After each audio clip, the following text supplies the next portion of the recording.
ഉരുൾപൊട്ടൽ ദുരിതം വിതച്ച മേപ്പാടി പഞ്ചായത്തിലെ 6 സോണുകളിലും തെരച്ചിൽ തുടരുകയാണ്.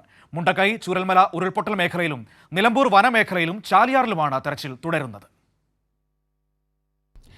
വിവിധ സേനാ വിഭാഗങ്ങളുടെയും സന്നദ്ധ പ്രവർത്തകരുടെയും നേതൃത്വത്തിലായിരുന്നു ഇന്നും തെരച്ചിൽ നടന്നത്.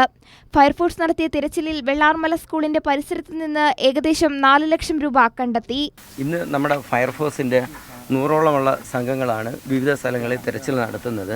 അപ്പോൾ നമ്മൾ കേന്ദ്രീകരിക്കുന്നത് ഈ നഷ്ടപ്പെട്ട സാധനങ്ങൾ വീണ്ടെടുക്കുക. അതോടൊപ്പം തന്നെ നമ്മൾ സ്ട്രീമിൻ്റെ സൈഡുകളും നോക്കുന്നുണ്ട്. അങ്ങനെ ഒരു ടീം വെള്ളാർമല സ്കൂളിൻ്റെ ബാക്കിലുള്ള സ്ട്രീമിൽ നോക്കിയപ്പോഴാണ് ഒരു പ്ലാസ്റ്റിക് കവറിൽ പൊതിഞ്ഞ നിലയിൽ ഈ ഇത്രയും രൂപ കിട്ടിയത്. അപ്പോൾ ഇതിനകത്ത് 500ൻ്റെ ഒരു 7 കെട്ടും 100ൻ്റെ 5 കെട്ടും ഉണ്ട്. അപ്പോൾ നമ്മുടെ അനുമാനം ആ കെട്ടുകൾ അങ്ങനെ ആയതുകൊണ്ട് അതൊരു 4 ലക്ഷം രൂപയോളം കാണുമെന്ന് അനുമാനിക്കുന്നു. ഇതെല്ലാം പോലീസ് പാർട്ടിയും ആ സ്ഥലത്തുണ്ടായിരുന്നു. നമ്മൾ അവരുമായിട്ട് പോലീസ് കൺട്രോൾ റൂമിലോട്ട് ഇത് കൈമാറുന്നുണ്ട്. വിവിധ ദുരിതാശ്വാസ ക്യാമ്പുകളിൽ സ്വാതന്ത്ര്യദിനവുമായി ബന്ധപ്പെട്ട് ദേശീയ പതാക ഉയർത്തി.